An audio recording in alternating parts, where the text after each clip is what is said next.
नमस्कार। संध्या समाचार के लिए मैं फूलचंद सिंह।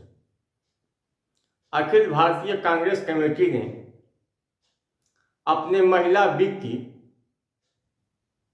नई राष्ट्रीय अध्यक्ष की घोषणा कर दी। कांग्रेस ने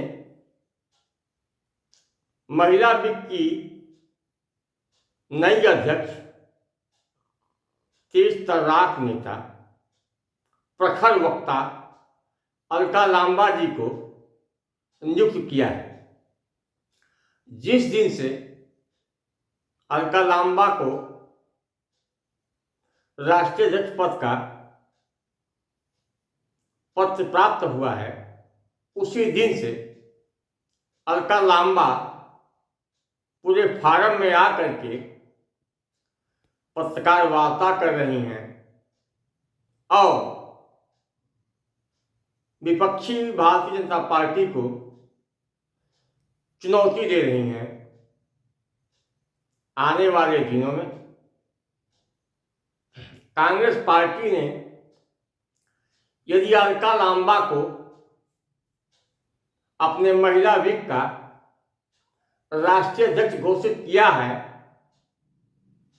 तो यह उनका एक अच्छा निर्णय है। आज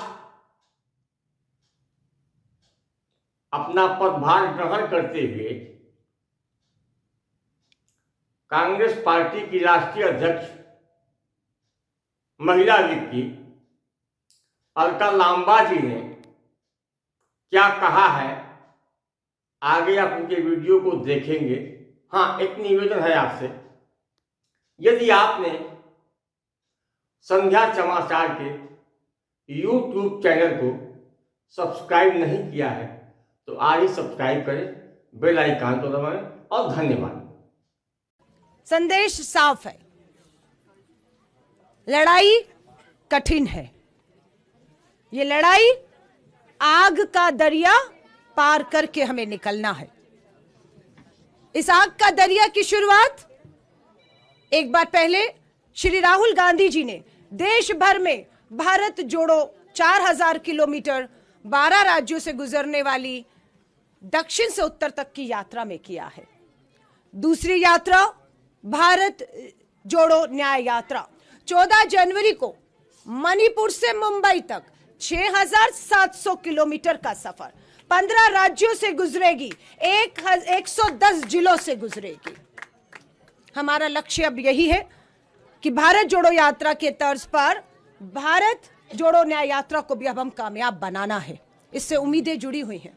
दूसरा, 2024 का चुनाव हम सबके सामने खड़ा हुआ है। ये 2024 का चुनाव हमें उन सभी बहनों के लिए जीतना है जो लगातार पिछले 10 सालों से अन्याय का सामना कर रही हैं। हमें उस बेटी के लिए लड़ना है। किस बेटी के लिए? जहां से यात्रा शुरू हो रही है, मणिपुर की उस आदिवासी बेटी के लिए जिन्हें थाने से घसीटकर सामूहिक बलात्कार किया गया और न्याय नहीं मिला है अभी तक। समझ रहे गंभीरता इसकी? यात्रा वहां से मणिपुर से शुरू हो रही है जहां पर आदिवासी दलित बेटियों को थाने में पुलिस स्टेशन के सुरक्षा से घसीटकर सामूहिक बलात्कार किया गया और न्याय मांग रही है। इसलिए यात्रा कब तक? न्याय का हक मिल जाने तक। यात्रा को आगे अगर आप लाएंगे तो आपका आता है हरियाणा, ब्रजभूषण शरण, देश की पहलवान बेटियां दिल्ली की दहलीज पर न्याय मांगती रही, अन्याय का सामना करती रही। न्याय मिला या नहीं मिला? लड़ाई कब तक रहेगी? लड़ाई कब तक रहेगी? ब्रजभूषण जब तक जेल की सलाखों के पीछे नहीं जाता और इन्हें, हमारी बेटियों को न्याय नहीं मिल जाता, तब तक ये लड़ाई जारी रहेगी। आ जाइए उत्तर प्रदेश के वाराणसी में प्रधानमंत्री जी का संसदीय क्षेत्र है। प्रधानमंत्री जी का संसदीय क्षेत्र BHU में IIT में पढ़ने वाली छात्रा के साथ सामूहिक बलात्कार करने वाले कोई और नहीं, भाजपा के कार्यकर्ता थे। 2 महीने तक गिरफ्तारी नहीं हुई उन बलात्कारियों की। मध्य प्रदेश में चुनाव प्रचार प्रसार कर रहे थे भाजपा के लिए। हाहाकार हुआ। तब गिरफ्तारी हुई है, लेकिन न्याय मिला बीएचयू की बेटी को? न्याय का हक मिलना है उन्हें। ये लड़ाई आपको लड़नी है। चलिए आ जाइए मणिपुर से पूरब से पश्चिम गुजरात में। 22 साल पहले 21 साल की भारत की बेटी बिल्किस बानो गर्भवती थी। 1-2 नहीं 11 लोगों ने सामूहिक बलात्कार किया उस भारत की बेटी के साथ, और उसके बाद लगा न्याय मिल गया है, लगा बिल्किस बानो को न्याय मिल गया है। लेकिन 15 अगस्त का दिन याद रखिए 2022 था। क्या हुआ? लाल किले की प्राचीर पर प्रधानमंत्री जिस लाल किले की प्राचीर से बेटी बचाओ का नारा दे रहे थे, वहां से 15 अगस्त 2022 को आजादी का अमृत महोत्सव के ऐलान कर रहे थे, और उसी 15 अगस्त 2022 को बिल्किस बानो के 11 बलात्कारी और हत्यारों को रिहा करके उन्हें हार पहना के लड्डू खिला रहे।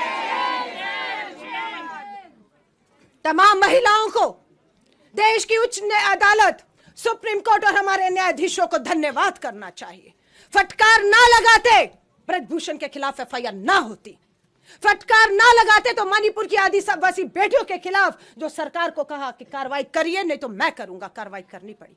बिल्किस बानो के 11 बलात्कारियों को भाजपा रिहा करती है, विश्व हिंदू परिषद के दफ्तर में बुलाकर विधायक और नेताओं के मंच सुशोभित करते हैं और चुनावों में गुजरात में वोट मांगते हैं। आज सुप्रीम कोर्ट ने आदेश किया कि 2 हफ्ते के बीच में वापस जेल में न डालो, और ये हम तय करेंगे कि 2 हफ्ते के बीच में वो जेल जाए। और ये सिर्फ इतने ही मामले नहीं है, देश की अदालतों में भाई पिता अपनी बेटियों, अपनी बहनों को लेकर चक्कर पे चक्कर काट रहे हैं। न्याय नहीं मिल रहा। कौन दिलाएगा न्याय? कौन दिलाएगा न्याय? कौन दिलाएगा न्याय? बता दीजिए। अगले 100 दिन भारत जोड़ो न्याय यात्रा, न्याय का हक मिलने तक अगले 100 दिन देश की तस्वीर, भविष्य बदलेगा, और हम अगले 100 दिन घर में नहीं बैठेंगे, सर पे कफन बांध के निकलने वाली हैं।